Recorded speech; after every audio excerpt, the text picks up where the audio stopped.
인생이란 긴 여정에서 우리는 끊임없이 마침표와 쉼표 사이에서 고민한다.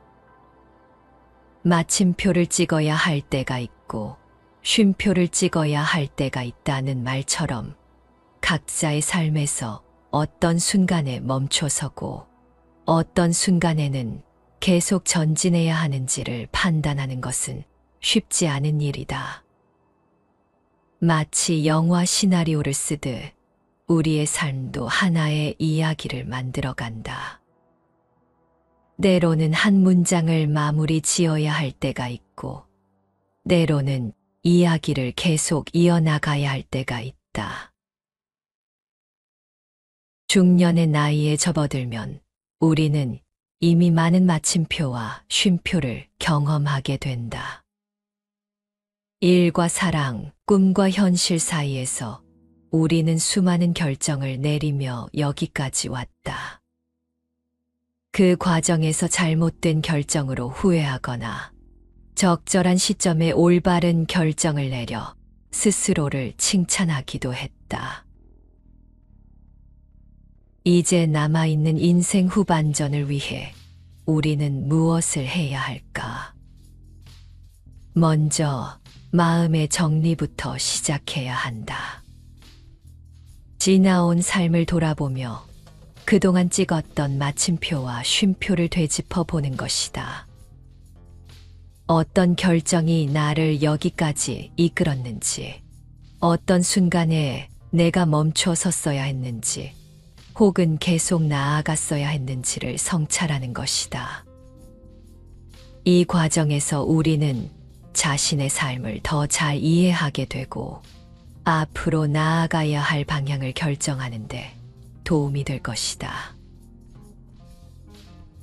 다음으로 새로운 목표를 설정하고 준비하는 단계가 있다. 우리의 삶에도 예행 연습이 필요하다. 앞으로의 삶이 더욱 멋지고 의미 있기를 원한다면 마침표를 위한 쉼표를 잘 찍고 다시 뛸 만반의 준비를 해야 한다. 이는 단순히 의지만으로 되는 것이 아니다. 더 멀리 그리고 더 오래 뛰기 위해서는 정신적, 육체적, 물질적으로 준비되어 있어야 한다. 그리고 변화를 수용하는 마음이 필요하다. 우리가 어떤 결정을 내리던 그 결정에는 항상 불확실성이 동반된다. 하지만 변화를 두려워하지 않고 새로운 도전을 통해 자신을 개발하려는 태도가 중요하다. 중년이라는 시기는 새로운 시작을 위한 준비된 나이일 수 있다. 우리가 지금까지 쌓아온 지혜와 경험을 바탕으로 앞으로의 삶을 더욱 풍부하고 의미 있는 방향으로 이끌어갈 수 있다. 마침표와 쉼표에서 배우듯 인생의 리듬을 이해하고 조절하는 것이 중요하다. 이제는 100세 시대다. 청년의 시절보다 노년의 시절이 기나긴 세상을 우리는 살고 있다. 이 기나긴 세월을 행복하게 보내기 위해서는 내 자신에게 가장 필요한 것은 무엇일까? 우리는 어느 날 갑자기 나이가 들었음을 깨닫는다. 그 많은 세월 동안 삶의 짐은 여전히 우리의 어깨를 짓누르고 그 무게는 날로 더욱 무겁게 느껴진다. 내가 내려놓지 못하는 짐들은 노년의 삶을 더욱 고되게 만든다. 그 짐은 나의 짐보다도 타인의 짐인 경우가 대부분이다. 내 것이 아님에도 남에게 주지도 못한다. 나마저도 내 자신의 존재는 있고 그저 타인의 짐을 짊어진 채 무거운 발걸음을 터벅터벅 끌고 간다. 이렇게 평생을 살아왔다. 당연히 그래야 된다고 내가 그렇게 여기니 타인들도 나를 그렇게 대한다. 남의 짐을 들어주느라 내 인생은 바쁘고 고달프다. 이 글을 들으며 자신의 인생은 아니라고 부정하는 사람이 많을 것이다. 과연 그럴까? 오늘, 어제, 지난주 당신의 삶을 돌아보라. 오로지 나의 기쁨과 행복을 위해서 스스로에게 무엇을 해준 것이 있는지 적어보라. 잘 떠오르지 않는가? 혹시 하나도 없는가? 주위를 둘러보면 내 자신을 소중하게 대하지 않는 사람들이 의외로 많다. 행복해지고 싶다면 그 무엇보다 내 자신을 위해서 살아야 한다. 내가 나를 소중히 대해야지 남들에게 무시당하지 않고 자식 눈치 보지 않고 잘 살 수 있는 것이다. 누구나 사람들은 인생 반전을 꿈꾼다. 그런데 정작 자신의 인생관은 바꾸지 않고 그저 운에 기대거나 타인에게 기대려는 사람들이 많다. 나는 평생을 이렇게 살아왔는데 이제 나이 들어서 무엇을 바꿀 수 있겠는가? 라고 생각한다면 인생 반전 따위는 없다. 노년이라는 시간은 결코 쇠퇴의 기간이 아니다. 오히려 그것은 우리가 인생을 통해 배운 지혜로 깨달음을 얻을 수 있는 소중한 시간이 될 수 있다. 우리가 늙어간다는 것은 단지 외형의 변화일 뿐, 우리의 영혼과 마음은 계속해서 성장하고 여물어간다. 우리의 세월이 나이만 늘어만 가는 것이 아니라 인생이 깊어지고 풍부해지는 것이다. 우리는 순간을 소중히 여기고 하루를 의미 있게 살아가야 한다. 이런 노력이 비로소 우리의 삶을 더욱 빛나게 만드는 것이다. 우리의 노년이 언제나 꽃길이길, 그리고 그 길 위에서 나 또한 찬란하게 피어가길 기원해야 한다. 우리의 여정은 여전히 끝나지 않았다. 아니, 이제야 비로소 시작인지도 모른다. 찬란한 나의 삶을 스스로 응원해야 한다. 무엇보다 내 자신을 귀하게 여기고 살아야 한다. 이것이 가장 위대하고 중요한 깨달음이다. 나를 사랑하면 세상도 나를 사랑한다.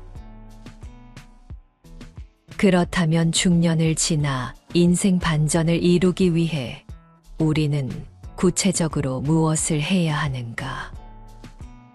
그 무엇보다 중요하고 반드시 실천해야 할 네 가지는 다음과 같다. 첫 번째, 자신의 몸을 사랑하는 것이다. 박완서 작가님의 홈이라는 산문집에 보면 이런 글이 나온다. 젊었을 적의 내 몸은 나하고 가장 친하고 만만한 것이더니 나이 들면서 차차 내 몸은 나에게 삐지기 시작했고 늙음하게 내 몸은 내가 한평생 모시고 길들여온 나의 가장 무서운 상전이 되었다. 이러한 관점에서 몸은 단순한 육체를 넘어 우리가 존재하는 데 있어 가장 핵심적인 부분임을 알 수 있다. 몸이 없다면 지식이나 영혼 또한 그 가치를 잃게 된다.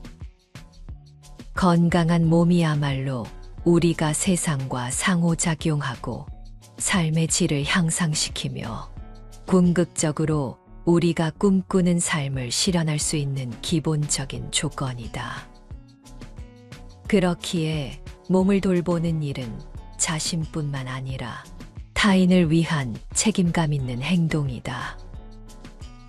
자신의 건강을 방치함으로써 주변 사람들에게 불편을 주고 결국 사회적 부담을 가중시키는 것은 지양해야 할 행위다. 몸을 돌본다는 것은 단순히 건강을 유지하는 것을 넘어서 우리 삶의 질을 높이고 사회적 관계를 개선하며 더 나은 미래를 위한 투자라 할 수 있다. 현재의 몸만큼 중요한 것은 없다. 우리의 생각은 과거와 미래 사이를 오가지만 몸은 언제나 현재에 머문다. 이는 몸이 우리 존재의 가장 직접적이고 구체적인 표현임을 의미한다. 몸이 곧 우리 자신이기에 몸을 소중히 여기고 관리하는 일은 우리 자신을 존중하고 사랑하는 가장 기본적인 방식이다. 건강한 몸을 유지하기 위한 노력은 결코 사치가 아니다. 이는 필수적인 자기 관리의 일환으로 우리 삶의 질을 결정짓는 중요한 요소다. 몸을 잘 관리하면 몸 또한 우리를 돌보아 줄 것이다. 그러나 방치한다면 결국 몸은 반란을 일으키며 우리 삶에 부정적인 영향을 미칠 것이다. 나이 들어 몸이 자꾸 고장나는 바람에 가던 길을 멈추거나 꿈을 접는 사람들이 너무 많다. 남의 얘기가 아니다. 건강한 생활 습관을 통해 몸을 돌보는 것은 자신에게 가장 큰 선물이자 더 나은 미래를 위한 투자다. 자신의 몸을 진정으로 아끼고 사랑하기 위해서 가장 손쉬운 방법은 무엇인가? 주위에 보면 걷기 예찬을 하는 사람들이 많다. 왜 그럴까? 걷기는 인간에게 주어진 가장 자연스럽고도 효과적인 활동 중 하나다.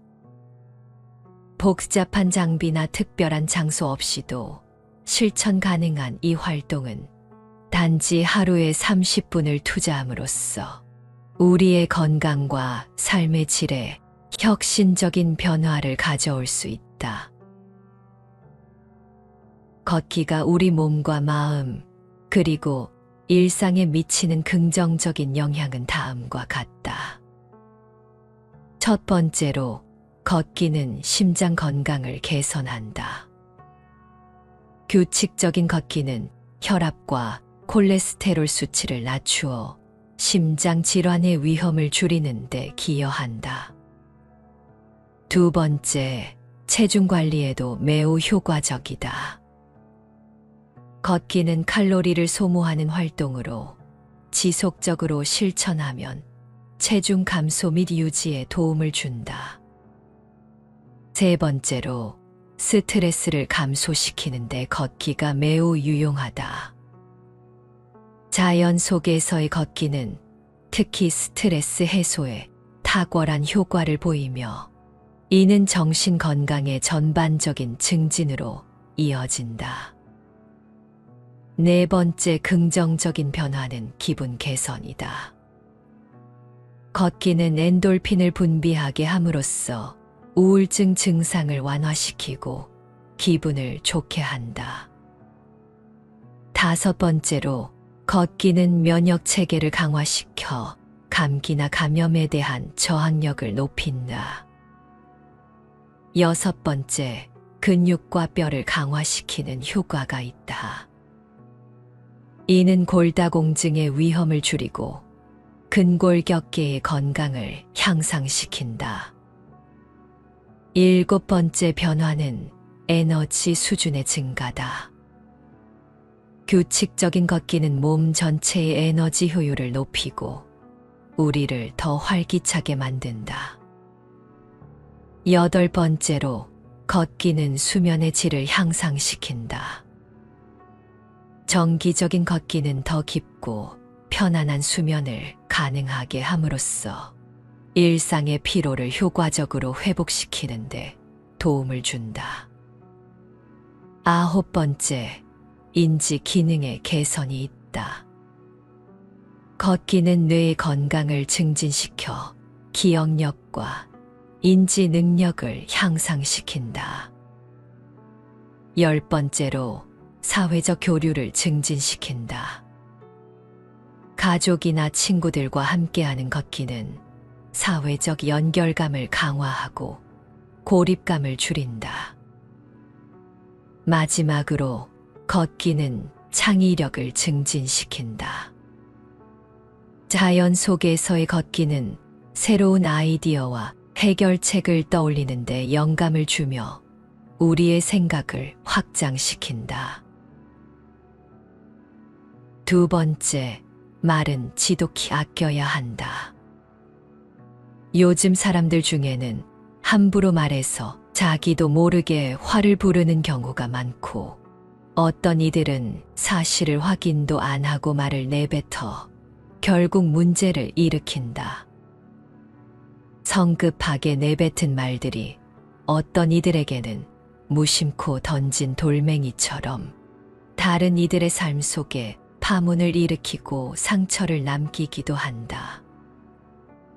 이러한 문제의 근본에는 사실 확인 없이 발언하는 태도와 말의 중요성을 간과하는 경향이 자리 잡고 있다. 지혜는 듣는 데서 나오고 후회는 대부분 말에서 시작한다는 말처럼 진정한 지혜는 경청에서 비롯되며 뼈저린 후회는 섣부른 말에서 시작되는 경우가 대부분이다. 물고기가 입으로 인해 낚이듯 사람도 입으로 인해 문제에 빠진다. 말에는 지울 수 있는 방법이 없어 말로 인한 상처는 오래간다. 그래서 말을 항상 조심해야 한다. 한 번 내뱉은 말은 되돌릴 수 없으며 그로 인한 상처는 오랜 시간 동안 남아 우리의 관계를 서서히 손상시킨다. 입술이 빨간 것은 마치 위험을 알리는 신호 같다. 이는 언제 어디서든 말을 조심하라는 창조주의 경고가 담겨 있는 듯하다. 우리의 한마디, 한 행동은 결과를 낳는다. 말을 신중하게 하는 것은 변하지 않는 진리다. 남에게 상처를 주면 우리도 상처받는다. 명심보감에는 이런 구절이 나온다. 구시화지문 설시참신도 패구심장설 안신처처오. 입은 사람을 상하게 하는 도끼요, 말은 혀를 베는 칼이니 입을 닫고 혀를 깊숙이 감추어 두면 몸이 어느 곳에 있다고 해도 편안할 것이다. 우리는 자주 불필요한 말로 상대방을 자극하고 마음에 상처를 준다. 필요 없는 말로 상황을 악화시키는 경우도 많다. 아무리 가까운 사이라도 무례한 말은 삼가야 한다. 그것은 가족 간에도 마찬가지이다. 말하고자 하는 욕구를 참고 말을 조심하면 모두에게 좋다. 즐거운 말 한마디는 나와 상대방의 하루를 기쁨으로 충만하게 만든다. 상황에 따라 적절한 말과 침묵은 중요하다. 말해야 할 때와 말하지 않아야 할 때를 알아야 한다는 것이다. 사람들은 대체로 좋은 말만 듣고 싶어 한다. 그래서 아무리 좋은 의도를 갖고 있다고 하더라도 상대방이 원하지 않는 이상 충고랍시고 상대방이 기분 나쁜 말은 되도록 하지 않는 것이 좋다. 솔직하게 말하는 것이 중요하다고는 하지만 때로는 큰 문제를 일으킬 수 있다. 그래서 판단이 서지 않을 때는 말을 삼가는 것이 더 나은 선택이다.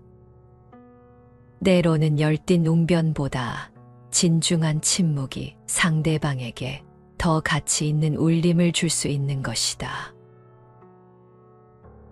세 번째는 여가 시간 관리이다.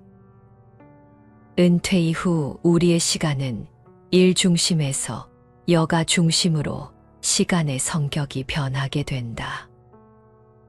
대부분의 사람들은 일 중심의 삶에서는 여가는 중요하게 취급받지 못하는 사치 같은 것으로 치부되었을 가능성이 높다. 그러나 미처 준비되지 못한 채 시작돼 버리는 여가 중심의 삶은 자칫 하루를 빈둥거리며 지내는 상황에 처하기 쉽다. 빈둥거리며 지내는 하루는 순식간에 한 달이 지나고 1년이 지나게 된다.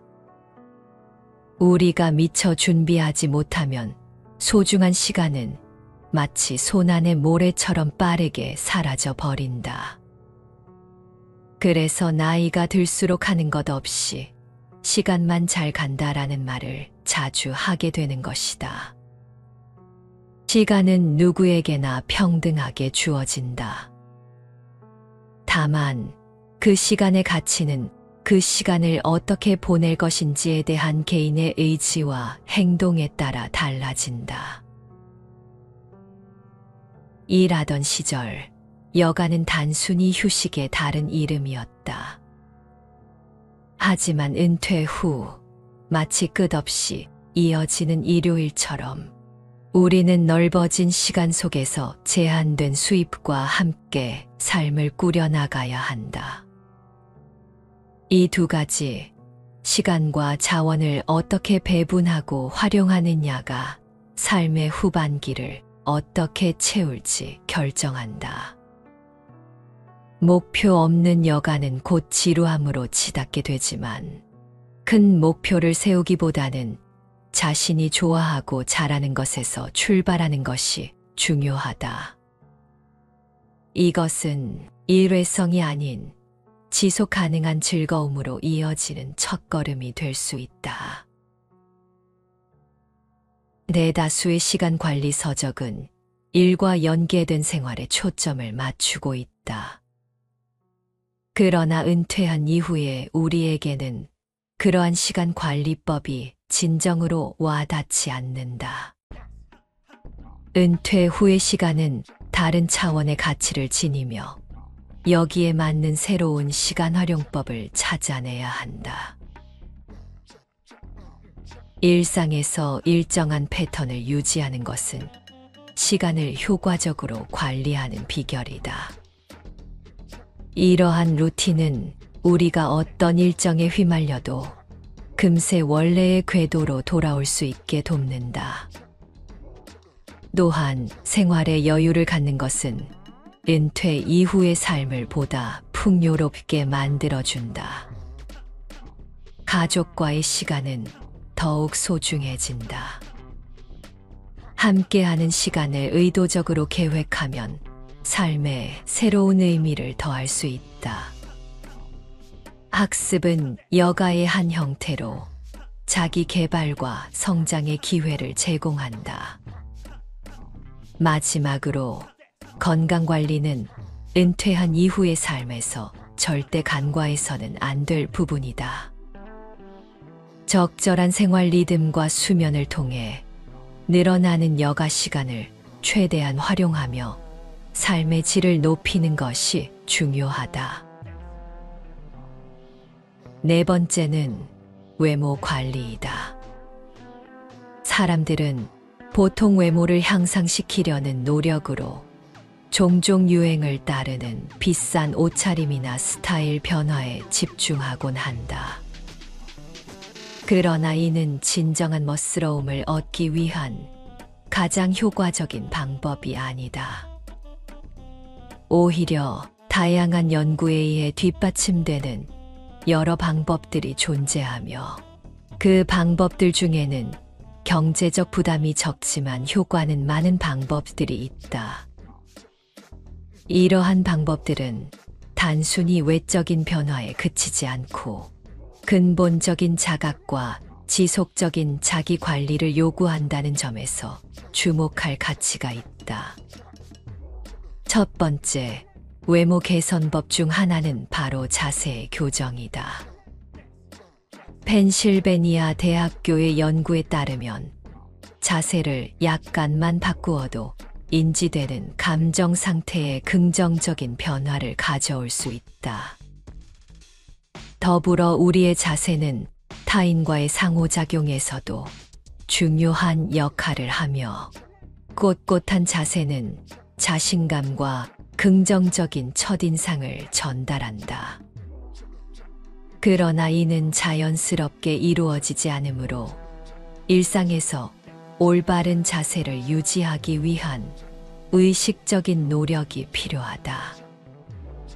다음으로 웃음의 중요성을 간과해서는 안 된다. 웃음은 단순한 표정 변화를 넘어서 정신적, 신체적 건강에 직접적인 영향을 미친다. 연구에 따르면 웃음은 스트레스 감소와 함께 행복감을 증진시키며 이는 사회적 상호작용에서도 긍정적인 결과를 가져온다. 웃음은 갈등의 최소화, 사회적 관계의 개선, 긍정적인 자기 이미지의 확립에 기여함으로써 외모뿐 아니라 내면의 아름다움까지도 향상시킨다. 마지막으로 충분한 수면의 중요성은 결코 과소평가되어서는 안 된다.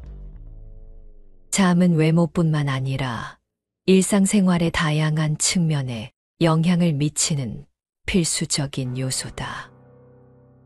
수면 부족은 피부 노화, 스트레스에 대한 저항력 감소 등 다양한 부정적 결과를 초래한다. 따라서 질 좋은 수면을 위한 환경 조성은 외모 개선은 물론 건강한 삶을 영위하기 위한 필수 조건이다. 이상에서 언급된 방법들은 모두 비용이 거의 들지 않으면서도 개인의 외모와 자신감, 그리고 삶의 질을 향상시킬 수 있는 실질적인 방안들이다. 진정한 아름다움은 겉모습의 화려함이 아니라 자세, 웃음, 그리고 건강한 생활 습관에서 비롯된다는 사실을 잊어서는 안 될 것이다. 인생 반전을 위해 우리가 그 무엇보다 중요하고 반드시 실천해야 할 4가지를 다시 강조해 본다. 첫 번째, 자신의 몸을 사랑하는 것이다. 두 번째, 말은 지독히 아껴야 한다. 세 번째, 여가 시간 관리이다. 네 번째, 외모 관리이다. 마음에 새겼는가? 이제 실천하는 삶을 살겠다고 다짐했는가? 그러나 이 4가지가 중요한 줄은 알지만 대부분의 사람들은 실천하지 못한다. 이유는 무엇일까?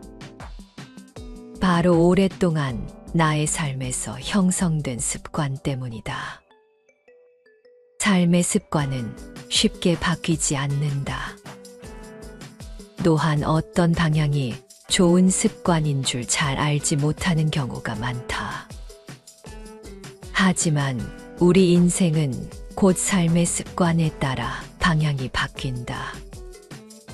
즉, 습관을 바꾸는 것이 인생 변화의 시작인 것이다.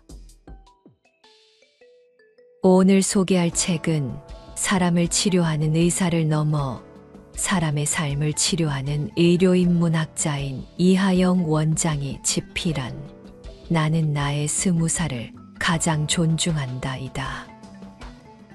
이하영 원장을 통해 삶을 극적으로 변화시키기 위해 습관을 바꾸는 통찰력을 배울 수 있을 것이다. 나는 매일 아침 5시 50분에 눈을 뜬다. 시계의 앞자리가 6이 되기 전에 얼른 일어나는 이유는 5가 주는 설렘과 긴장감이 좋기 때문이다. 하루 2번 5시를 보면 인생이 달라진다는 책의 한 구절을 떠올린다. 삶을 바꾸려면 3가지를 기억하라. 성공을 꿈꾸고 목표한 인생을 살고 싶은 사람들에게 나는 이렇게 말한다. 3가지를 하면 돼요. 마음 공부를 하고 삶의 기본기를 다지고 즐겁고 충실하게 살면 됩니다. 내가 생각하는 가장 중요한 부분이다. 삶이 변하려면 먼저 현실 회로가 바뀌어야 한다. 우리의 현실을 출력하는 현실 출력 회로는 무의식이다. 그 무의식에 있는 생각의 씨앗이 바뀌어야 한다. 그 씨앗인 관념과 열매인 현실이 하나임을 알아야 한다. 그래서 마음 공부를 하는 것이다.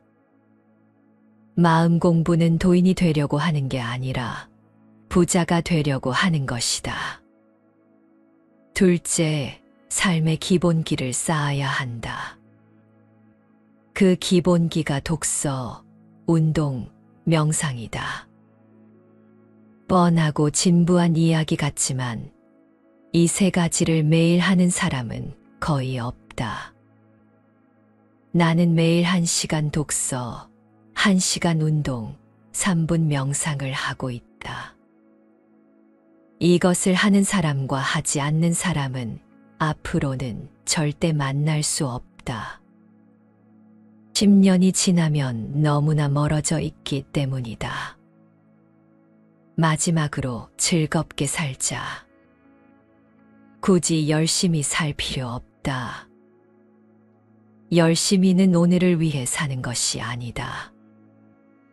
열심히는 내일을 위해 오늘을 희생하는 모습이다. 대신 충실히 살면 된다. 지금 이 순간을 충실히 보내면 그걸로 족하다. 더 나아가 즐겁게 살면 최고다. 즐겁게 사는 게 충실히 사는 것이고, 재밌게 살면 적어도 열심히 사는 사람보다 뭔가를 이루게 된다. 책을 열심히 읽으면 10분을 못 읽지만 즐겁게 읽으면 30분이 금방 간다. 뭔가를 이루려면 의지가 있어야 하는데 그 의지를 유지시키기 위해서는 즐거워야 한다. 그래서 의지보다는 유지고 유지보다는 유희다. 이것이 핵심이다. 다이어트를 해보면 안다. 열심히 하는 다이어트는 무조건 실패한다. 먹는 즐거움이 있을 때 다이어트는 성공하고 요요도 생기지 않는다. 현실을 바꾸는 가장 강력한 힘. 생각이 현실을 만든다라는 말을 어떻게 생각하는가? 과연 생각이 현실을 만들 수 있을까? 반은 맞고 반은 틀렸다.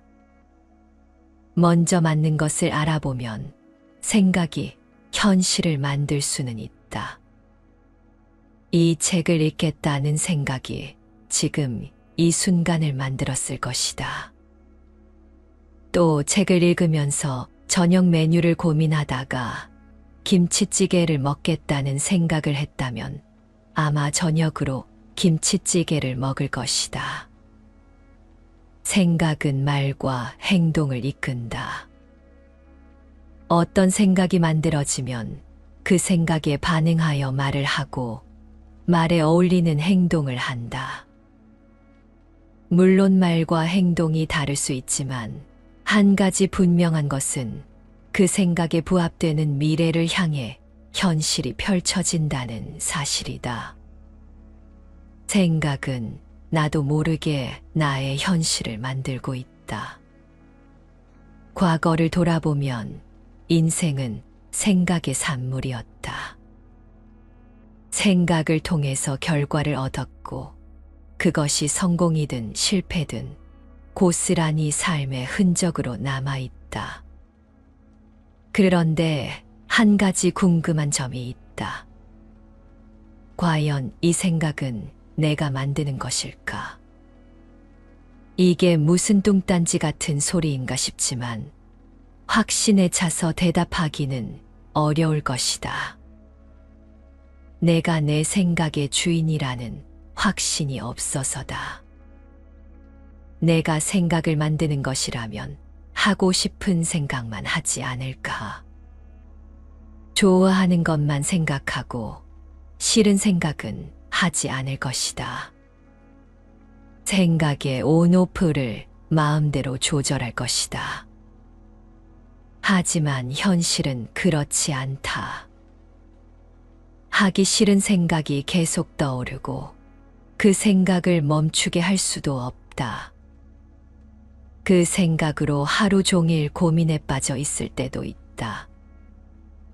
맴도는 생각에 일상을 이어갈 수도 없을 때도 있고 문득 떠오른 생각에 업무 집중도 되지 않는다. 내가 생각의 주인이라면 원하는 생각만 하고 원치 않는 생각은 만들지 않을 것이다. 하지만 그럴 수 없다. 내 생각을 컨트롤할 수 없는 것이다. 그렇다면 누가 이 생각을 만들고 우리에게 이 생각을 떠올리게 하는가? 생각을 만들고 떠올리게 하는 존재는 바로 무의식이다. 의식 가장 밑바탕에 자리 잡고 있는 무의식이 생각을 만들고 있다. 그 무의식에 박혀 있는 이미지가 생각으로 떠오르는 것이다. 무의식에 각인된 생각의 씨앗, 바로 관념이다. 이 관념이 생각으로 나타나고 있다. 일체유심, 세상의 모든 것은 마음이 지어낸다는 의미로 불교 경전 화엄경에서 나온 말이다. 여기서 마음은 우리 무의식에 해당한다. 마음속 깊은 곳에는 무의식이 존재한다. 그리고 그 무의식 공간을 채우는 것이 생각의 씨앗인 관념이다. 이 관념이 바뀌어야 내가 사는 세상이 변하게 된다. 씨앗은 자라 현실이 된다. 관념인 씨앗과 현실인 열매는 연결되어 있다. 따라서 현실을 바꾸는 가장 강력한 힘은 바로 이 무의식의 씨앗에 있다.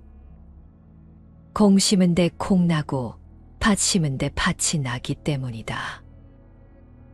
무의식의 의도와 당신의 의도가 일치할 때 무의식은 공명이 되어 현실에 드러난다. 현실을 바꾸고 싶은가? 정답은 바로 여기에 있다. 내면을 바꿔라. 무의식에 있는 자신의 이미지를 바꿔라. 그러면 그 이미지가 곧 나타날 것이다. 나를 결핍된 존재가 아닌 충만한 사람으로 각인하자. 그 이미지가 머지않아 미래 모습으로 나타나게 된다. 외모가 뛰어나지 않아도 매력적인 사람들의 비밀. 미소가 아름다운 사람이 미인이다. 우리는 외모보다 인상을 기억한다. 인상은 마음에 박힌 이미지다. 쉽게 변하지 않는 한 사람의 기억이 인상이다. 그래서 인상 좋은 사람이 외모 좋은 사람보다 오래 남는다. 외모는 해석된 것이지만 인상은 각인된 것이기 때문이다. 그래서 인상이 좋아야 한다.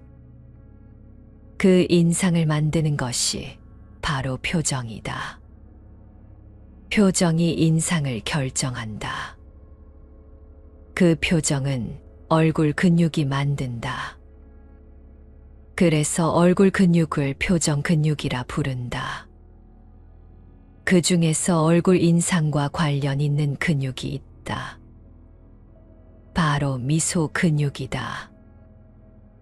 우리가 웃을 때 쓰는 근육이다. 이 미소 근육이 발달하면 웃는 인상이 생기고 이미지가 좋아진다. 하지만 사람들은 이 근육을 잘 사용하지 못한다. 버스나 지하철 혹은 길거리를 걷는 사람들 표정을 보면 모두 비슷하고 어둡다. 입은 꾹 다물고 사각턱 주변으로 힘을 주고 있다. 미간은 찡그리고 있고 그 사이에 주름이 잡혀 있다. 어딘가 모를 긴장과 불안이 표정에 나타난다. 24시간 중 가장 많은 시간을 보내는 표정, 그 표정이 바로 이 무표정이다. 무표정은 우리의 대표 표정이다. 나를 가장 잘 드러낸다. 가장 많은 시간을 함께하기 때문이다. 그 표정을 거울로 한 번 보면 우울하다. 미소 근육을 쓰지 않아서다. 이제부터 달라져 보자. 표정을 밝게 하고 인상을 좋게 하면 외모도 개선된다. 그 과정에서 인생도 달라진다. 표정과 감정은 연결되어 있기 때문이다. 즐거우면 웃지만 웃으면 즐거워진다. 슬프면 울지만 우는 연기 속에 슬픈 마음이 든다. 표정이 밝아지면 감정도 긍정으로 변한다. 그리고 그 즐거운 감정이 주변으로 퍼진다. 그때 사람들은 나를 좋은 인상으로 기억하고 나에게 호감을 표시한다. 그 시작이 바로 아이는이다. 아이는이라는 단어를 말할 때 나타나는 변화가 있다. 지금 거울 앞에서 아이는이라고 말해보자. 그리고 자신의 얼굴을 보자. 입가에 미소가 보일 것이다. 왜 그럴까? 아라고 말할 때 턱 쪽 저작근에 힘이 빠지게 된다. 그러면 입과 턱 주변 근육에 힘이 빠진다. 우리가 화나거나 흥분할 때 힘을 주는 근육이 입 주변 근육이다. 부장님이 화를 낼 때 입 모양을 봐라. 그때 쓰는 근육이 입 주변 근육이다. 이 근육에 힘이 빠지면 부정적 감정이 줄어든다. 노화로 인한 변화의 70%는 표정 근육이 결정한다. JF 피부과 정찬우 원장의 말이다. 이 말에 전적으로 동의한다. 표정 근육이 약해지면 표정이 어두워지고 인상이 나빠진다. 얼굴이 처지면서 턱선이 길어지면 나이 들어 보이게 된다. 외모와 인상 둘 다 좋지 않게 변한다. 그러면서 내 마음도 부정적으로 변한다. 어두운 표정이 불평, 불만, 불안을 느끼게 한다. 그 마음의 변화는 또다시 표정으로 나타난다. 인상은 굳어지고 내 주변은 어두워진다. 그 악순환을 끊어야 한다. 자신의 표정을 망치고 내 인상과 인생에 도움이 되지 않는 얼굴 습관을 바꿔야 한다. 그 시작이 아이는이다. 나는 아침을 아이는으로 시작해서 거울이 있는 모든 곳에서 아이는을 연습한다. 그리고 나의 얼굴을 본다. 거울에 비친 나의 모습은 이미 바뀌어 있다. 그게 인생 역전의 시작이다. 체력은 모든 것을 바꾼다. 인생의 시련과 역경은 누구나 겪는다. 성공했다고, 돈이 많다고, 마음 공부를 했다고 힘든 일이 없는 게 아니다. 스님, 목사님, 신부님 등의 종교인이 성직자기를 간다고 생로병사가 사라지는 것이 아니다. 다만 마음 공부를 하면 장점이 있다.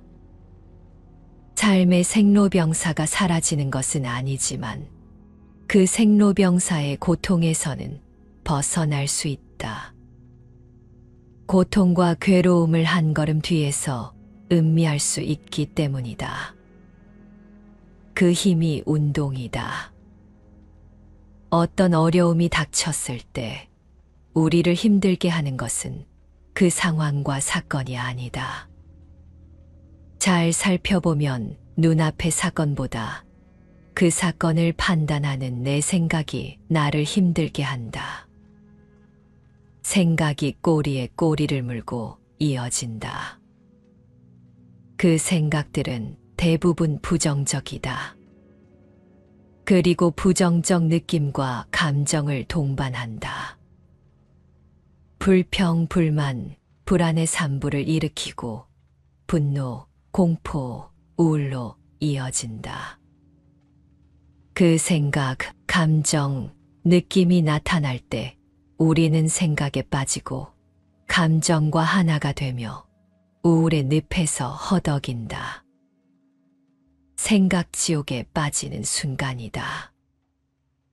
부정적 생각은 끊임없이 이어지고 우리는 잿더미가 될 때까지 활활 타오르게 된다. 고통과 괴로움은 정신력으로 극복하는 게 아니다. 체력으로 극복해야 한다. 운동해 본 사람들은 안다. 매일 아침에 운동하고 출근을 하면 하루가 달라진다. 출근길이 달라지고 아침 풍경이 달라진다. 몸이 가벼우면 마음이 가벼워지고 발걸음도 가볍다. 표정은 밝고 여유가 있다. 반대도 성립한다. 몸이 무거우면 마음도 무겁다. 출근길이 지옥이다. 표정도 우울하고 긴장하게 된다. 무거운 몸이 마음마저 누르고 있다. 운동을 하면 몸이 상쾌해진다. 그러면 마음은 유쾌해진다. 가벼운 몸이 주는 즐거움이 있다. 그 즐거움이 마음으로 이어진다. 몸과 마음은 연결되어 있기 때문이다. 마음이 유쾌해지면 우리의 시선은 명쾌해진다. 세상을 보는 눈이 선명해지고 순간적으로 나를 바라보는 시선이 생긴다. 마음의 눈이 떠지기 때문이다. 사무실에서 엄청난 스트레스를 받을 때 어떤 문제가 해결되지 않고 계속 머릿속을 맴돌 때가 있다. 그럴 때 사무실에서 머리 쓴다고 해결되지 않는다. 밖으로 나가 몸을 쓸 때 해결된다. 바람 쐬고 산책을 할 때 스르륵 문제는 사라진다. 그 문제를 바라보는 또 다른 눈, 명쾌한 시선이 생기기 때문이다. 행복한 삶의 기본기가 운동인 이유다. 운동하라는 이야기는 너무 진부하다. 누구나 알고 있다. 하지만 아무나 쉽게 하진 못한다. 방법을 모르기 때문이다. 운동은 하나만 하면 된다. 스쿼트 하나, 팔굽혀펴기 하나, 계단 하나. 이 하나가 중요하다. 그 이후는 계속하게 된다. 인간은 관성의 동물이기 때문에 그 이후는 계속하게 된다. 지금 것을 유지하려는 성질, 이것은 인간이 가진 가장 기본적인 본능이다. 변화를 두려워하고 변화를 위협으로 느끼는 우리의 무의식, 그 무의식을 이용하는 것이다. 운동해야지라고 생각하면 몸이 무거워진다. 생각은 운동을 방해하는 최고의 짐이다. 대부분 사람이 운동하지 않는 이유는 하나다. 운동하겠다고 다짐하기 때문이다. 그 다짐이 우리의 짐이 된다. 나를 무겁게 하고 움직이지 않게 한다. 그 생각 전에 스쿼트를 하나 해야 한다. 그러면 하게 된다. 책상이 보이면 모서리를 잡고 팔굽혀펴기를 하나만 해보자. 어느 순간 30개 하는 자신을 발견한다. 계단도 마찬가지다. 엘리베이터 옆에는 항상 계단이 있다. 그 계단을 하나만 올라봐라. 그러면 내가 원하는 층에 도달해 있다. 그 하나가 전부다. 우리 생각의 90% 이상은 무반이다. 부정적인 것, 무의미한 망상, 그리고 이 둘의 반복이다. 창의적이고 건설적인 생각은 거의 없다. 운동할 때도 마찬가지다. 운동해야지 마음먹는 순간 운동하면 안 되는 이유 10가지가 스르륵 떠오른다. 지금 운동 가야지 다짐해도 마찬가지다. 갑자기 운동화가 더러워 보이고 트레이닝복이 더러워 보인다. 산책할까 생각하면 비 오지 않을까 걱정한다. 그럴 때 필요한 게 먼저 하나를 하는 거다. 멍하게 있을 때 급하게 스쿼트 하나, 엘리베이터 버튼을 누르고 기다리는 동안 계단 하나만 올라보자. 그 하나가 당신의 인생을 바꿔줄 것이다. 그래도 쉽지 않다면 내가 하는 팁을 알려주겠다. 아침에 일어날 때, 스쿼트 하나 할 때, 책의 첫 장을 펼칠 때 아주 유용하다. 생각의 간섭을 일으키지 않고 행동하는 방법이다. 바로 무산소 행위 3회이다. 숨을 참고 행동하는 것이다. 뇌에 산소를 주지 않고 생각에 참견 없이 행동하는 방법이다.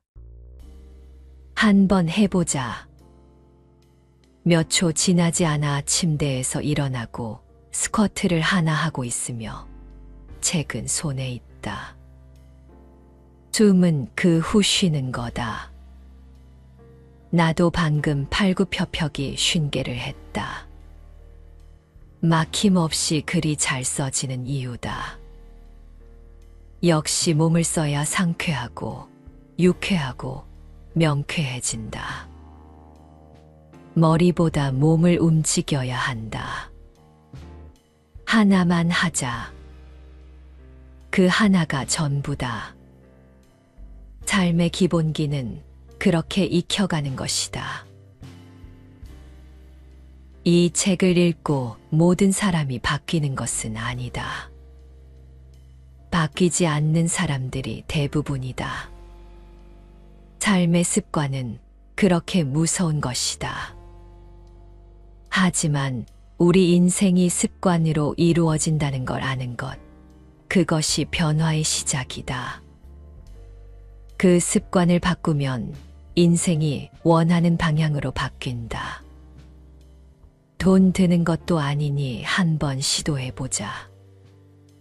지금까지의 삶의 방식으로 커다란 성공을 거두지 못했거나 행복한 인생을 살지 못했다면 오늘부터 한번 바꿔보자.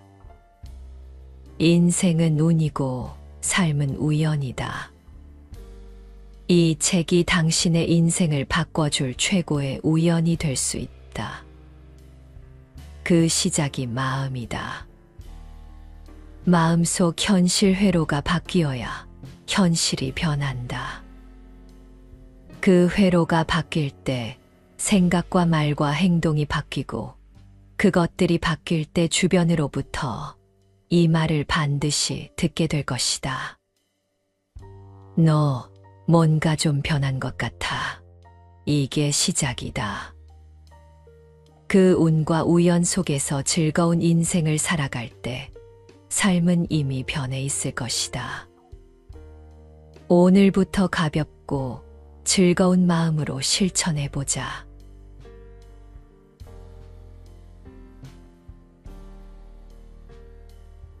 인생이란 긴 여정에서 우리는 끊임없이 마침표와 쉼표 사이에서 고민한다. 마침표를 찍어야 할 때가 있고 쉼표를 찍어야 할 때가 있다는 말처럼 각자의 삶에서 어떤 순간에 멈춰서고 어떤 순간에는 계속 전진해야 하는지를 판단하는 것은 쉽지 않은 일이다. 마치 영화 시나리오를 쓰듯 우리의 삶도 하나의 이야기를 만들어간다. 때로는 한 문장을 마무리 지어야 할 때가 있고 때로는 이야기를 계속 이어나가야 할 때가 있다. 중년의 나이에 접어들면 우리는 이미 많은 마침표와 쉼표를 경험하게 된다.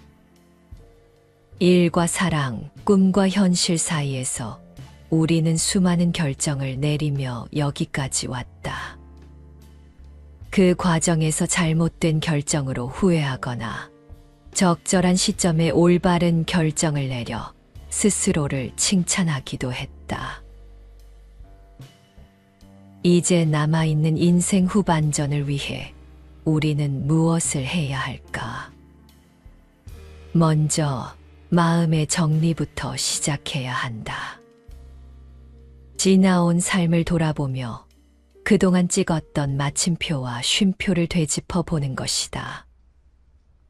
어떤 결정이 나를 여기까지 이끌었는지, 어떤 순간에 내가 멈춰 섰어야 했는지, 혹은 계속 나아갔어야 했는지를 성찰하는 것이다. 이 과정에서 우리는 자신의 삶을 더 잘 이해하게 되고 앞으로 나아가야 할 방향을 결정하는데 도움이 될 것이다. 다음으로 새로운 목표를 설정하고 준비하는 단계가 있다. 우리의 삶에도 예행 연습이 필요하다. 앞으로의 삶이 더욱 멋지고 의미 있기를 원한다면 마침표를 위한 쉼표를 잘 찍고 다시 뛸 만반의 준비를 해야 한다. 이는 단순히 의지만으로 되는 것이 아니다. 더 멀리 그리고 더 오래 뛰기 위해서는 정신적, 육체적, 물질적으로 준비되어 있어야 한다. 그리고 변화를 수용하는 마음이 필요하다. 우리가 어떤 결정을 내리던 그 결정에는 항상 불확실성이 동반된다. 하지만 변화를 두려워하지 않고 새로운 도전을 통해 자신을 개발하려는 태도가 중요하다. 중년이라는 시기는 새로운 시작을 위한 준비된 나이일 수 있다. 우리가 지금까지 쌓아온 지혜와 경험을 바탕으로 앞으로의 삶을 더욱 풍부하고 의미 있는 방향으로 이끌어갈 수 있다. 마침표와 쉼표에서 배우듯 인생의 리듬을 이해하고 조절하는 것이 중요하다. 이제는 100세 시대다. 청년의 시절보다 노년의 시절이 기나긴 세상을 우리는 살고 있다. 이 기나긴 세월을 행복하게 보내기 위해서는 내 자신에게 가장 필요한 것은 무엇일까? 우리는 어느 날 갑자기 나이가 들었음을 깨닫는다.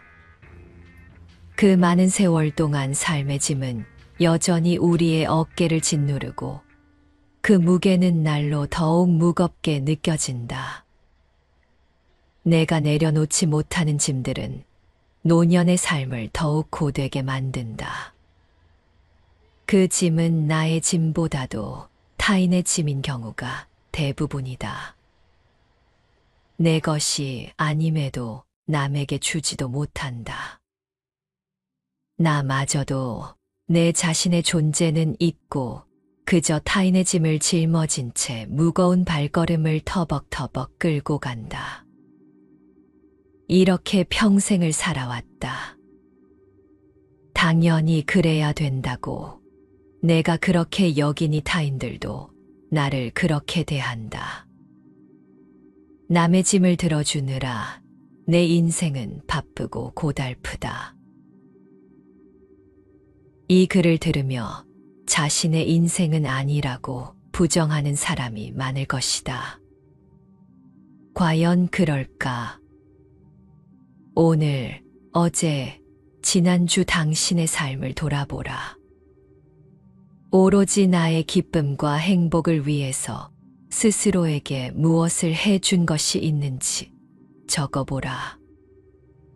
잘 떠오르지 않는가? 혹시 하나도 없는가? 주위를 둘러보면 내 자신을 소중하게 대하지 않는 사람들이 의외로 많다. 행복해지고 싶다면 그 무엇보다 내 자신을 위해서 살아야 한다. 내가 나를 소중히 대해야지 남들에게 무시당하지 않고 자식 눈치 보지 않고 잘 살 수 있는 것이다. 누구나 사람들은 인생 반전을 꿈꾼다. 그런데 정작 자신의 인생관은 바꾸지 않고 그저 운에 기대거나 타인에게 기대려는 사람들이 많다. 나는 평생을 이렇게 살아왔는데 이제 나이 들어서 무엇을 바꿀 수 있겠는가? 라고 생각한다면 인생 반전 따위는 없다. 노년이라는 시간은 결코 쇠퇴의 기간이 아니다. 오히려 그것은 우리가 인생을 통해 배운 지혜로 깨달음을 얻을 수 있는 소중한 시간이 될 수 있다. 우리가 늙어간다는 것은 단지 외형의 변화일 뿐, 우리의 영혼과 마음은 계속해서 성장하고 여물어 간다. 우리의 세월이 나이만 늘어만 가는 것이 아니라 인생이 깊어지고 풍부해지는 것이다. 우리는 순간을 소중히 여기고 하루를 의미 있게 살아가야 한다. 이런 노력이 비로소 우리의 삶을 더욱 빛나게 만드는 것이다. 우리의 노년이 언제나 꽃길이길, 그리고 그 길 위에서 나 또한 찬란하게 피어가길 기원해야 한다. 우리의 여정은 여전히 끝나지 않았다. 아니, 이제야 비로소 시작인지도 모른다. 찬란한 나의 삶을 스스로 응원해야 한다. 무엇보다 내 자신을 귀하게 여기고 살아야 한다. 이것이 가장 위대하고 중요한 깨달음이다. 나를 사랑하면 세상도 나를 사랑한다. 그렇다면 중년을 지나 인생 반전을 이루기 위해 우리는 구체적으로 무엇을 해야 하는가? 그 무엇보다 중요하고 반드시 실천해야 할 4가지는 다음과 같다. 첫 번째, 자신의 몸을 사랑하는 것이다. 박완서 작가님의 홈이라는 산문집에 보면 이런 글이 나온다.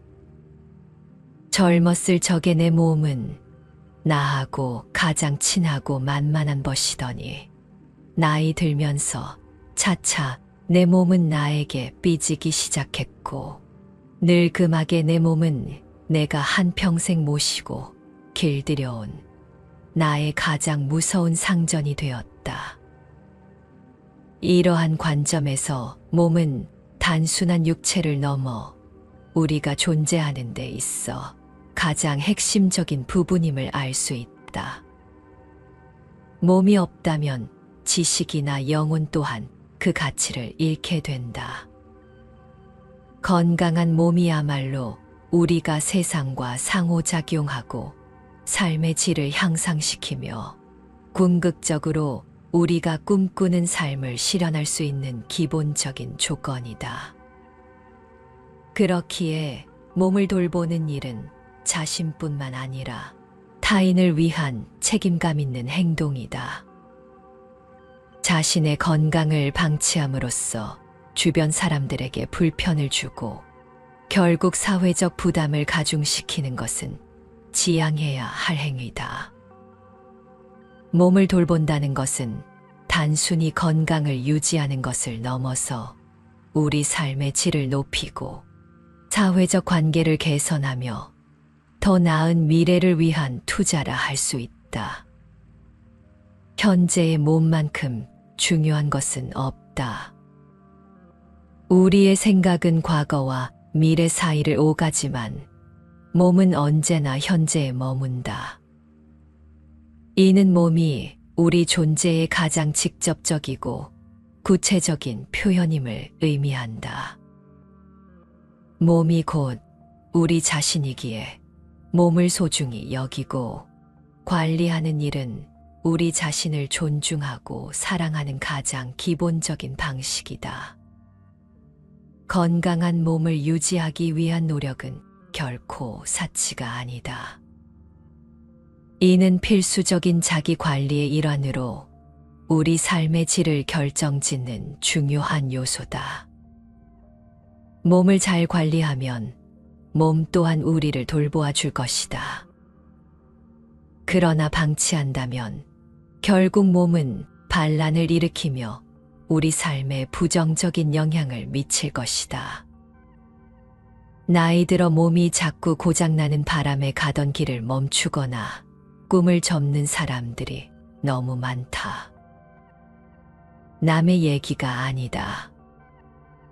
건강한 생활 습관을 통해 몸을 돌보는 것은 자신에게 가장 큰 선물이자 더 나은 미래를 위한 투자다. 자신의 몸을 진정으로 아끼고 사랑하기 위해서 가장 손쉬운 방법은 무엇인가? 주위에 보면 걷기 예찬을 하는 사람들이 많다. 왜 그럴까? 걷기는 인간에게 주어진 가장 자연스럽고도 효과적인 활동 중 하나다. 복잡한 장비나 특별한 장소 없이도 실천 가능한 이 활동은 단지 하루에 30분을 투자함으로써 우리의 건강과 삶의 질에 혁신적인 변화를 가져올 수 있다. 걷기가 우리 몸과 마음, 그리고 일상에 미치는 긍정적인 영향은 다음과 같다. 첫 번째로, 걷기는 심장 건강을 개선한다. 규칙적인 걷기는 혈압과 콜레스테롤 수치를 낮추어 심장 질환의 위험을 줄이는 데 기여한다. 두 번째, 체중 관리에도 매우 효과적이다. 걷기는 칼로리를 소모하는 활동으로 지속적으로 실천하면 체중 감소 및 유지에 도움을 준다. 세 번째로, 스트레스를 감소시키는 데 걷기가 매우 유용하다. 자연 속에서의 걷기는 특히 스트레스 해소에 탁월한 효과를 보이며 이는 정신 건강의 전반적인 증진으로 이어진다. 네 번째 긍정적인 변화는 기분 개선이다. 걷기는 엔돌핀을 분비하게 함으로써 우울증 증상을 완화시키고 기분을 좋게 한다. 다섯 번째로 걷기는 면역 체계를 강화시켜 감기나 감염에 대한 저항력을 높인다. 여섯 번째, 근육과 뼈를 강화시키는 효과가 있다. 이는 골다공증의 위험을 줄이고 근골격계의 건강을 향상시킨다. 일곱 번째 변화는 에너지 수준의 증가다. 규칙적인 걷기는 몸 전체의 에너지 효율을 높이고 우리를 더 활기차게 만든다. 여덟 번째로 걷기는 수면의 질을 향상시킨다.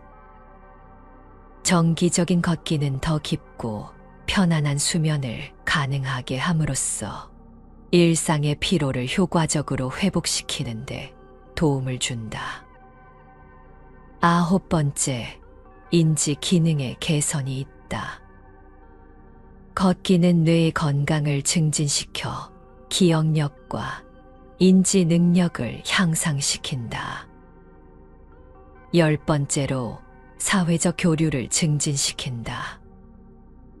가족이나 친구들과 함께하는 걷기는 사회적 연결감을 강화하고 고립감을 줄인다.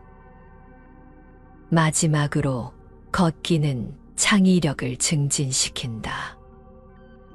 자연 속에서의 걷기는 새로운 아이디어와 해결책을 떠올리는 데 영감을 주며 우리의 생각을 확장시킨다. 두 번째, 말은 지독히 아껴야 한다. 요즘 사람들 중에는 함부로 말해서 자기도 모르게 화를 부르는 경우가 많고 어떤 이들은 사실을 확인도 안 하고 말을 내뱉어 결국 문제를 일으킨다. 성급하게 내뱉은 말들이 어떤 이들에게는 무심코 던진 돌멩이처럼 다른 이들의 삶 속에 파문을 일으키고 상처를 남기기도 한다. 이러한 문제의 근본에는 사실 확인 없이 발언하는 태도와 말의 중요성을 간과하는 경향이 자리 잡고 있다. 지혜는 듣는 데서 나오고 후회는 대부분 말에서 시작한다는 말처럼 진정한 지혜는 경청에서 비롯되며 뼈저린 후회는 섣부른 말에서 시작되는 경우가 대부분이다. 물고기가 입으로 인해 낚이듯 사람도 입으로 인해 문제에 빠진다. 말에는 지울 수 있는 방법이 없어 말로 인한 상처는 오래간다. 그래서 말을 항상 조심해야 한다. 한 번 내뱉은 말은 되돌릴 수 없으며 그로 인한 상처는 오랜 시간 동안 남아 우리의 관계를 서서히 손상시킨다. 입술이 빨간 것은 마치 위험을 알리는 신호 같다. 이는 언제 어디서든 말을 조심하라는 창조주의 경고가 담겨 있는 듯하다. 우리의 한마디, 한 행동은 결과를 낳는다. 말을 신중하게 하는 것은 변하지 않는 진리다. 남에게 상처를 주면 우리도 상처받는다. 명심보감에는 이런 구절이 나온다. 구시화지문 설시참신도 패구심장설 안신처처오. 입은 사람을 상하게 하는 도끼요. 말은 혀를 베는 칼이니 입을 닫고 혀를 깊숙이 감추어 두면 몸이 어느 곳에 있다고 해도 편안할 것이다. 우리는 자주 불필요한 말로 상대방을 자극하고 마음에 상처를 준다. 필요 없는 말로 상황을 악화시키는 경우도 많다. 아무리 가까운 사이라도 무례한 말은 삼가야 한다. 그것은 가족 간에도 마찬가지이다. 말하고자 하는 욕구를 참고 말을 조심하면 모두에게 좋다. 즐거운 말 한마디는 나와 상대방의 하루를 기쁨으로 충만하게 만든다. 상황에 따라 적절한 말과 침묵은 중요하다. 말해야 할 때와 말하지 않아야 할 때를 알아야 한다는 것이다. 사람들은 대체로 좋은 말만 듣고 싶어 한다. 그래서 아무리 좋은 의도를 갖고 있다고 하더라도 상대방이 원하지 않는 이상 충고랍시고 상대방이 기분 나쁜 말은 되도록 하지 않는 것이 좋다. 솔직하게 말하는 것이 중요하다고는 하지만 때로는 큰 문제를 일으킬 수 있다. 그래서 판단이 서지 않을 때는 말을 삼가는 것이 더 나은 선택이다. 때로는 열띤 웅변보다 진중한 침묵이 상대방에게 더 가치 있는 울림을 줄 수 있는 것이다. 세 번째는 여가 시간 관리이다. 은퇴 이후 우리의 시간은 일 중심에서 여가 중심으로 시간의 성격이 변하게 된다. 대부분의 사람들은 일 중심의 삶에서는 여가는 중요하게 취급받지 못하는 사치 같은 것으로 치부되었을 가능성이 높다. 그러나 미처 준비되지 못한 채 시작돼 버리는 여가 중심의 삶은 자칫 하루를 빈둥거리며 지내는 상황에 처하기 쉽다. 빈둥거리며 지내는 하루는 순식간에 한 달이 지나고 1년이 지나게 된다. 우리가 미처 준비하지 못하면 소중한 시간은 마치 손안의 모래처럼 빠르게 사라져 버린다. 그래서 나이가 들수록 하는 것 없이 시간만 잘 간다라는 말을 자주 하게 되는 것이다. 시간은 누구에게나 평등하게 주어진다. 다만 그 시간의 가치는 그 시간을 어떻게 보낼 것인지에 대한 개인의 의지와 행동에 따라 달라진다. 일하던 시절, 여가는 단순히 휴식의 다른 이름이었다. 하지만 은퇴 후 마치 끝없이 이어지는 일요일처럼 우리는 넓어진 시간 속에서 제한된 수입과 함께 삶을 꾸려나가야 한다. 이 두 가지, 시간과 자원을 어떻게 배분하고 활용하느냐가 삶의 후반기를 어떻게 채울지 결정한다. 목표 없는 여가는 곧 지루함으로 치닫게 되지만 큰 목표를 세우기보다는 자신이 좋아하고 잘하는 것에서 출발하는 것이 중요하다. 이것은 일회성이 아닌 지속 가능한 즐거움으로 이어지는 첫걸음이 될 수 있다. 대다수의 시간 관리 서적은 일과 연계된 생활에 초점을 맞추고 있다. 그러나 은퇴한 이후에 우리에게는 그러한 시간 관리법이 진정으로 와닿지 않는다. 은퇴 후의 시간은 다른 차원의 가치를 지니며 여기에 맞는 새로운 시간 활용법을 찾아내야 한다. 일상에서 일정한 패턴을 유지하는 것은 시간을 효과적으로 관리하는 비결이다. 이러한 루틴은 우리가 어떤 일정에 휘말려도 금세 원래의 궤도로 돌아올 수 있게 돕는다. 또한 생활에 여유를 갖는 것은 은퇴 이후의 삶을 보다 풍요롭게 만들어준다.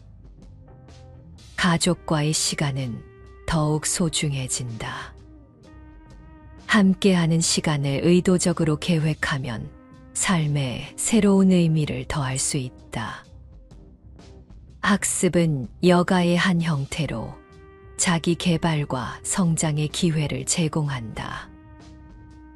마지막으로 건강관리는 은퇴한 이후의 삶에서 절대 간과해서는 안 될 부분이다. 적절한 생활 리듬과 수면을 통해 늘어나는 여가 시간을 최대한 활용하며 삶의 질을 높이는 것이 중요하다. 네 번째는 외모 관리이다. 사람들은 보통 외모를 향상시키려는 노력으로 종종 유행을 따르는 비싼 옷차림이나 스타일 변화에 집중하곤 한다. 그러나 이는 진정한 멋스러움을 얻기 위한 가장 효과적인 방법이 아니다. 오히려 다양한 연구에 의해 뒷받침되는 여러 방법들이 존재하며 그 방법들 중에는 경제적 부담이 적지만 효과는 많은 방법들이 있다. 이러한 방법들은 단순히 외적인 변화에 그치지 않고 근본적인 자각과 지속적인 자기 관리를 요구한다는 점에서 주목할 가치가 있다. 첫 번째, 외모 개선법 중 하나는 바로 자세의 교정이다.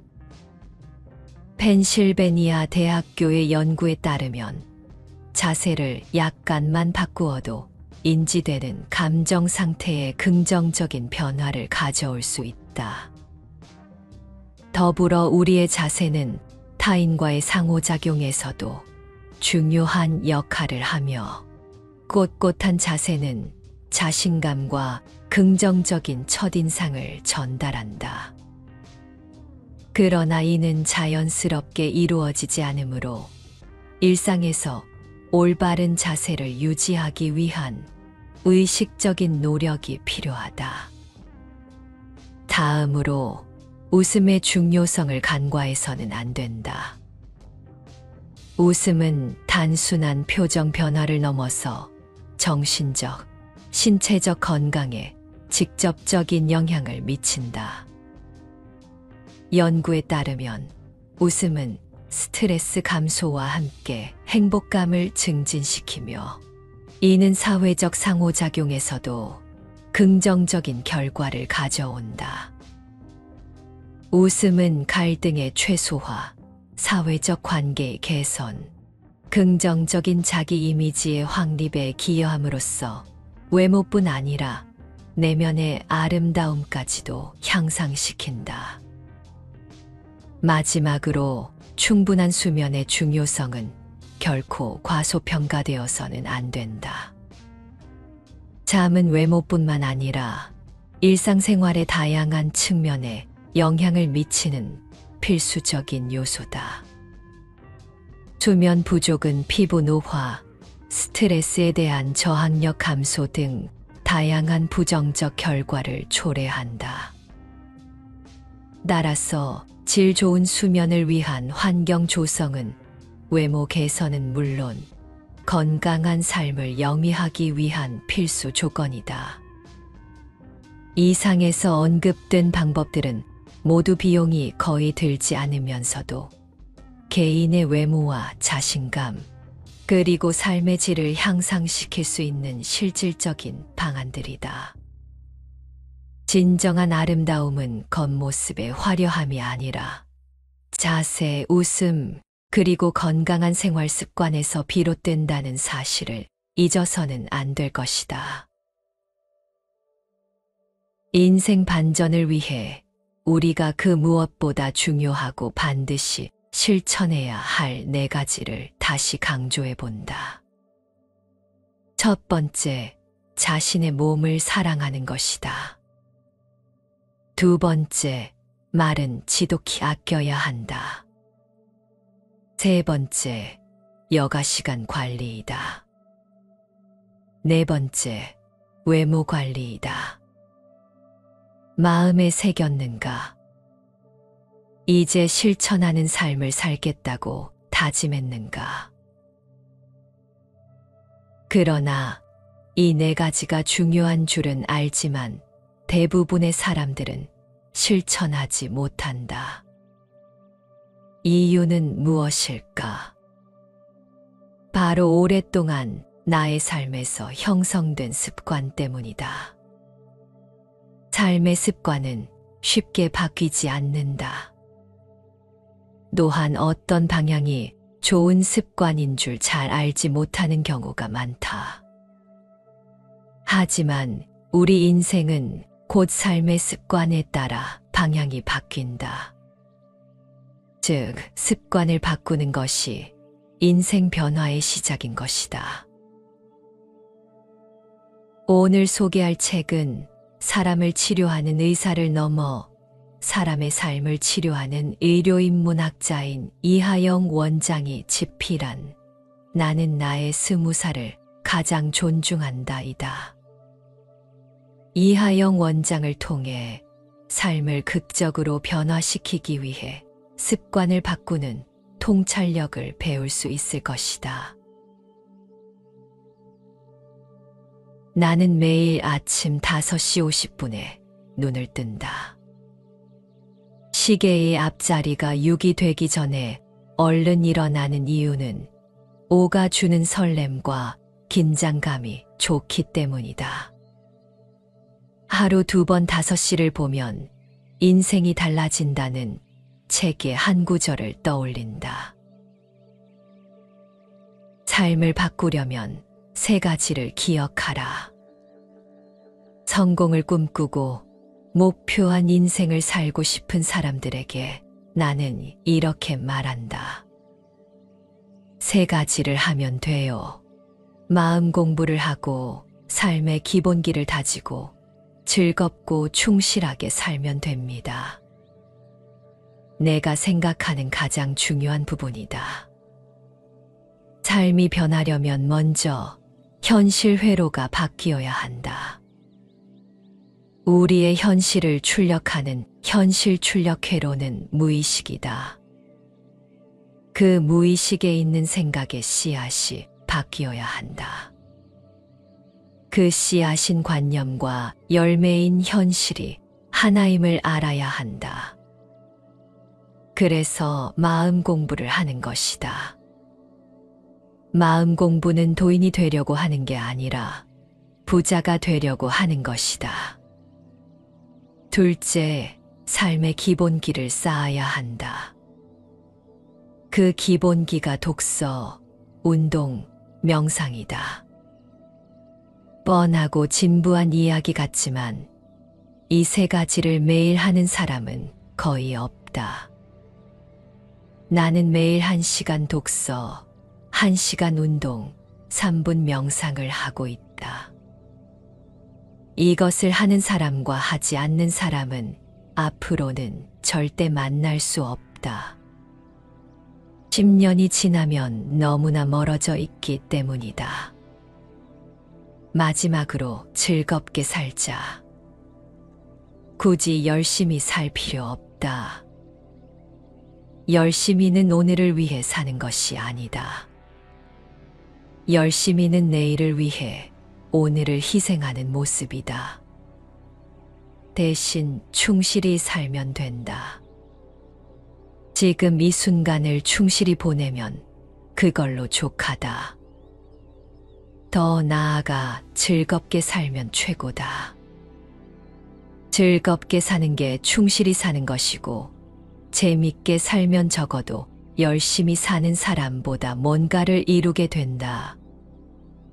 책을 열심히 읽으면 10분을 못 읽지만 즐겁게 읽으면 30분이 금방 간다.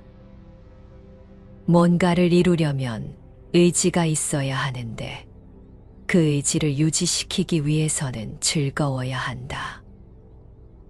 그래서 의지보다는 유지고 유지보다는 유희다. 이것이 핵심이다. 다이어트를 해보면 안다. 열심히 하는 다이어트는 무조건 실패한다. 먹는 즐거움이 있을 때 다이어트는 성공하고 요요도 생기지 않는다. 현실을 바꾸는 가장 강력한 힘. 생각이 현실을 만든다라는 말을 어떻게 생각하는가? 과연 생각이 현실을 만들 수 있을까? 반은 맞고 반은 틀렸다. 먼저 맞는 것을 알아보면 생각이 현실을 만들 수는 있다. 이 책을 읽겠다는 생각이 지금 이 순간을 만들었을 것이다. 또 책을 읽으면서 저녁 메뉴를 고민하다가 김치찌개를 먹겠다는 생각을 했다면 아마 저녁으로 김치찌개를 먹을 것이다. 생각은 말과 행동을 이끈다. 어떤 생각이 만들어지면 그 생각에 반응하여 말을 하고 말에 어울리는 행동을 한다.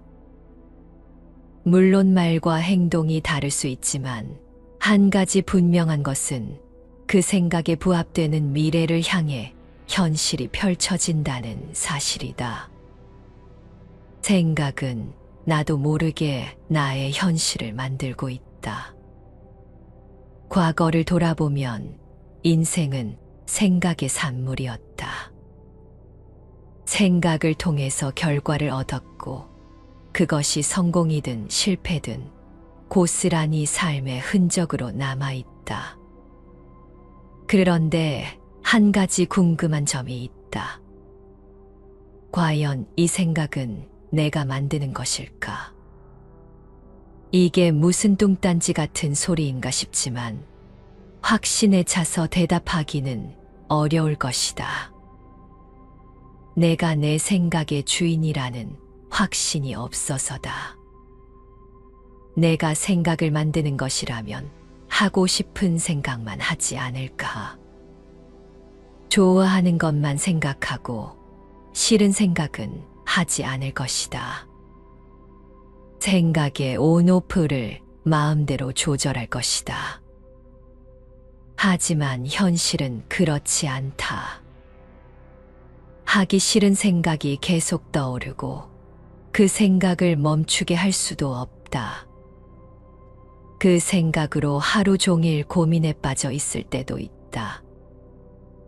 맴도는 생각에 일상을 이어갈 수도 없을 때도 있고 문득 떠오른 생각에 업무 집중도 되지 않는다.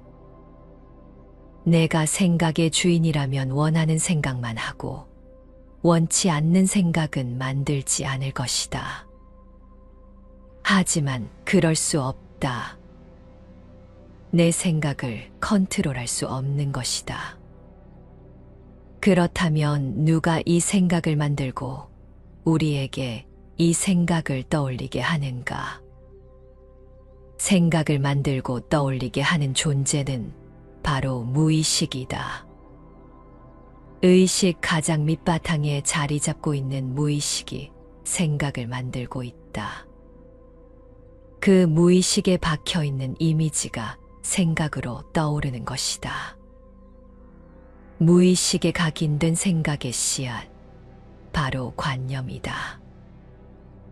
이 관념이 생각으로 나타나고 있다.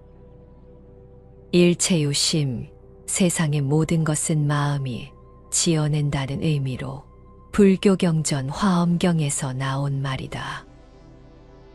여기서 마음은 우리 무의식에 해당한다.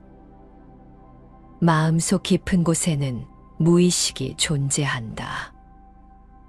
그리고 그 무의식 공간을 채우는 것이 생각의 씨앗인 관념이다. 이 관념이 바뀌어야 내가 사는 세상이 변하게 된다. 씨앗은 자라 현실이 된다. 관념인 씨앗과 현실인 열매는 연결되어 있다. 따라서 현실을 바꾸는 가장 강력한 힘은 바로 이 무의식의 씨앗에 있다. 콩 심은 데 콩 나고 팥 심은 데 팥이 나기 때문이다. 무의식의 의도와 당신의 의도가 일치할 때 무의식은 공명이 되어 현실에 드러난다. 현실을 바꾸고 싶은가? 정답은 바로 여기에 있다. 내면을 바꿔라. 무의식에 있는 자신의 이미지를 바꿔라. 그러면 그 이미지가 곧 나타날 것이다. 나를 결핍된 존재가 아닌 충만한 사람으로 각인하자. 그 이미지가 머지않아 미래 모습으로 나타나게 된다. 외모가 뛰어나지 않아도 매력적인 사람들의 비밀. 미소가 아름다운 사람이 미인이다. 우리는 외모보다 인상을 기억한다. 인상은 마음에 박힌 이미지다. 쉽게 변하지 않는 한 사람의 기억이 인상이다. 그래서 인상 좋은 사람이 외모 좋은 사람보다 오래 남는다. 외모는 해석된 것이지만 인상은 각인된 것이기 때문이다. 그래서 인상이 좋아야 한다. 그 인상을 만드는 것이 바로 표정이다. 표정이 인상을 결정한다. 그 표정은 얼굴 근육이 만든다. 그래서 얼굴 근육을 표정 근육이라 부른다. 그 중에서 얼굴 인상과 관련 있는 근육이 있다. 바로 미소 근육이다. 우리가 웃을 때 쓰는 근육이다. 이 미소 근육이 발달하면 웃는 인상이 생기고 이미지가 좋아진다. 하지만 사람들은 이 근육을 잘 사용하지 못한다. 버스나 지하철 혹은 길거리를 걷는 사람들 표정을 보면 모두 비슷하고 어둡다. 입은 꾹 다물고 사각턱 주변으로 힘을 주고 있다. 미간은 찡그리고 있고 그 사이에 주름이 잡혀 있다. 어딘가 모를 긴장과 불안이 표정에 나타난다. 24시간 중 가장 많은 시간을 보내는 표정, 그 표정이 바로 이 무표정이다. 무표정은 우리의 대표 표정이다. 나를 가장 잘 드러낸다. 가장 많은 시간을 함께하기 때문이다. 그 표정을 거울로 한 번 보면 우울하다. 미소 근육을 쓰지 않아서다. 이제부터 달라져 보자. 표정을 밝게 하고 인상을 좋게 하면 외모도 개선된다. 그 과정에서 인생도 달라진다. 표정과 감정은 연결되어 있기 때문이다. 즐거우면 웃지만 웃으면 즐거워진다. 슬프면 울지만 우는 연기 속에 슬픈 마음이 든다. 표정이 밝아지면 감정도 긍정으로 변한다. 그리고 그 즐거운 감정이 주변으로 퍼진다. 그때 사람들은 나를 좋은 인상으로 기억하고 나에게 호감을 표시한다. 그 시작이 바로 아이는이다. 아이는이라는 단어를 말할 때 나타나는 변화가 있다. 지금 거울 앞에서 아이는이라고 말해보자. 그리고 자신의 얼굴을 보자. 입가에 미소가 보일 것이다. 왜 그럴까? 아라고 말할 때 턱 쪽 저작근에 힘이 빠지게 된다. 그러면 입과 턱 주변 근육에 힘이 빠진다. 우리가 화나거나 흥분할 때 힘을 주는 근육이 입 주변 근육이다. 부장님이 화를 낼 때 입 모양을 봐라. 그때 쓰는 근육이 입 주변 근육이다. 이 근육에 힘이 빠지면 부정적 감정이 줄어든다. 노화로 인한 변화의 70%는 표정 근육이 결정한다. JF 피부과 정찬우 원장의 말이다. 이 말에 전적으로 동의한다. 표정 근육이 약해지면 표정이 어두워지고 인상이 나빠진다. 얼굴이 처지면서 턱선이 길어지면 나이 들어 보이게 된다. 외모와 인상 둘 다 좋지 않게 변한다. 그러면서 내 마음도 부정적으로 변한다. 어두운 표정이 불평, 불만, 불안을 느끼게 한다. 그 마음의 변화는 또다시 표정으로 나타난다. 인상은 굳어지고 내 주변은 어두워진다. 그 악순환을 끊어야 한다. 자신의 표정을 망치고 내 인상과 인생에 도움이 되지 않는 얼굴 습관을 바꿔야 한다. 그 시작이 아이는이다. 나는 아침을 아이는으로 시작해서 거울이 있는 모든 곳에서 아이는을 연습한다. 그리고 나의 얼굴을 본다. 거울에 비친 나의 모습은 이미 바뀌어 있다. 그게 인생 역전의 시작이다. 체력은 모든 것을 바꾼다. 인생의 시련과 역경은 누구나 겪는다. 성공했다고, 돈이 많다고, 마음 공부를 했다고 힘든 일이 없는 게 아니다. 스님, 목사님, 신부님 등의 종교인이 성직자기를 간다고 생로병사가 사라지는 것이 아니다. 다만 마음 공부를 하면 장점이 있다. 삶의 생로병사가 사라지는 것은 아니지만 그 생로병사의 고통에서는 벗어날 수 있다. 고통과 괴로움을 한 걸음 뒤에서 음미할 수 있기 때문이다. 그 힘이 운동이다. 어떤 어려움이 닥쳤을 때 우리를 힘들게 하는 것은 그 상황과 사건이 아니다. 잘 살펴보면 눈앞의 사건보다 그 사건을 판단하는 내 생각이 나를 힘들게 한다. 생각이 꼬리에 꼬리를 물고 이어진다. 그 생각들은 대부분 부정적이다. 그리고 부정적 느낌과 감정을 동반한다.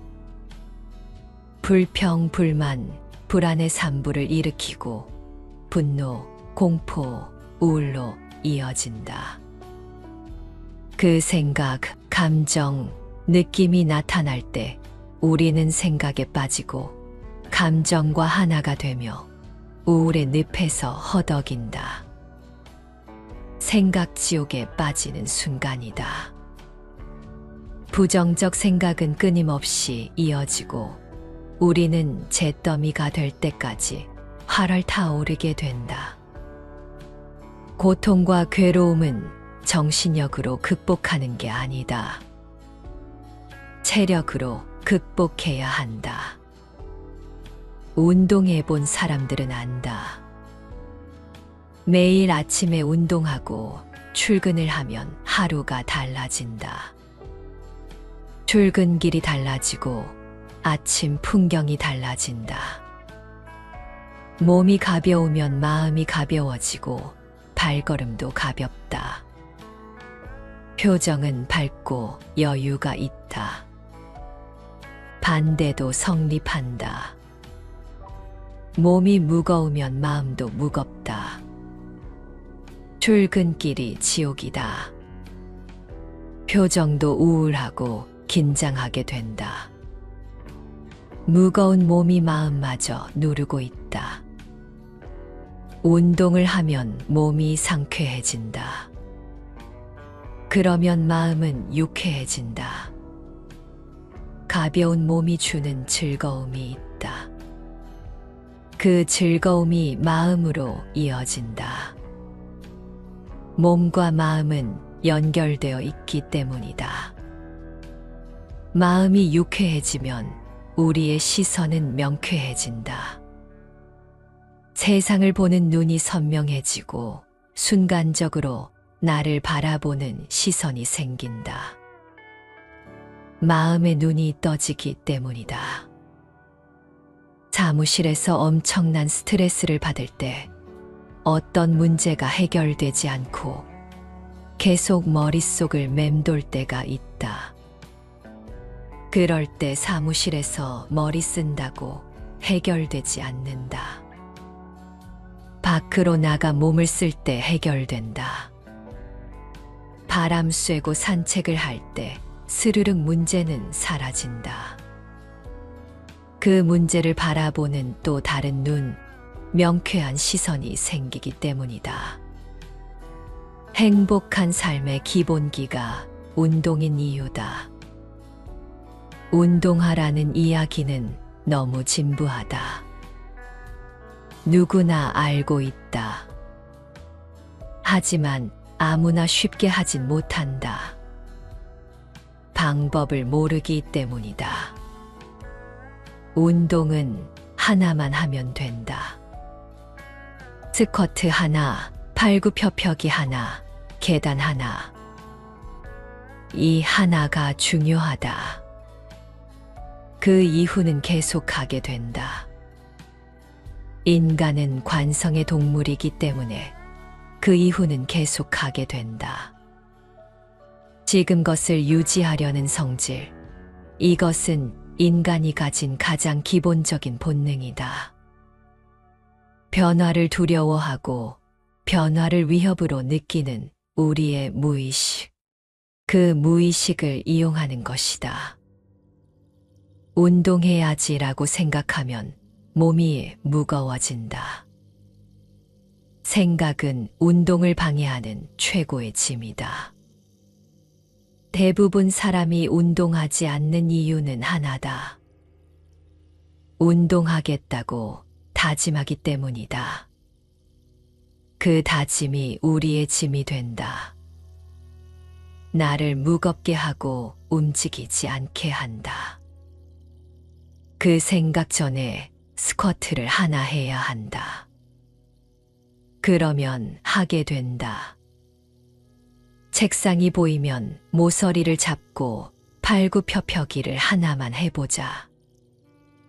어느 순간 30개 하는 자신을 발견한다. 계단도 마찬가지다. 엘리베이터 옆에는 항상 계단이 있다.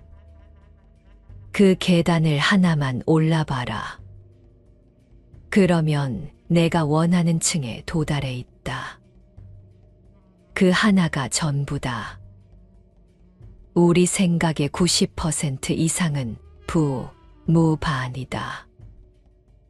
부정적인 것, 무의미한 망상, 그리고 이 둘의 반복이다. 창의적이고 건설적인 생각은 거의 없다. 운동할 때도 마찬가지다. 운동해야지 마음먹는 순간 운동하면 안 되는 이유 10가지가 스르륵 떠오른다.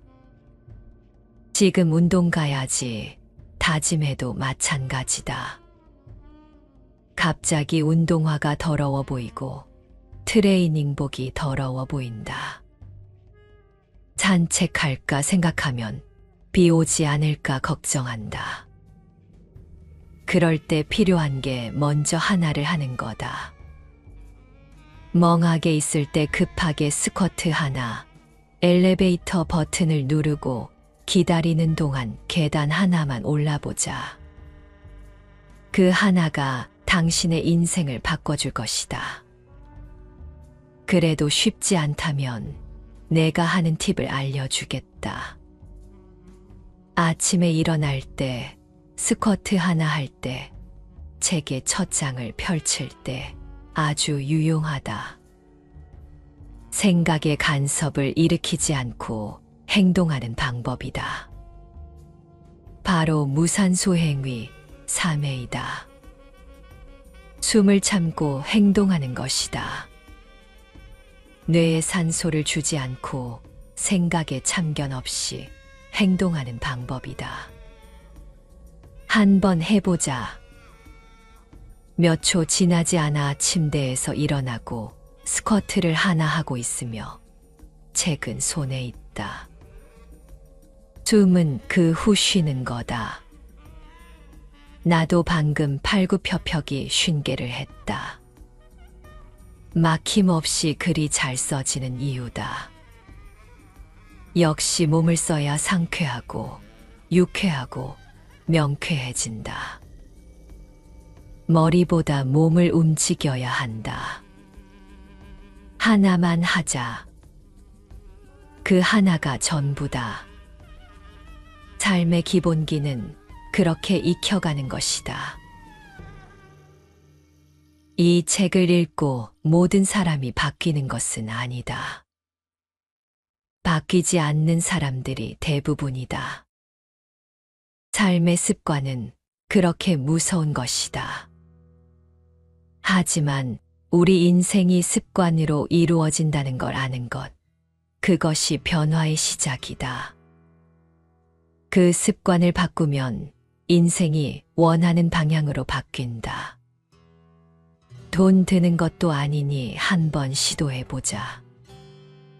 지금까지의 삶의 방식으로 커다란 성공을 거두지 못했거나 행복한 인생을 살지 못했다면 오늘부터 한번 바꿔보자.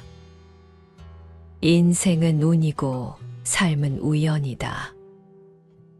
이 책이 당신의 인생을 바꿔줄 최고의 우연이 될 수 있다.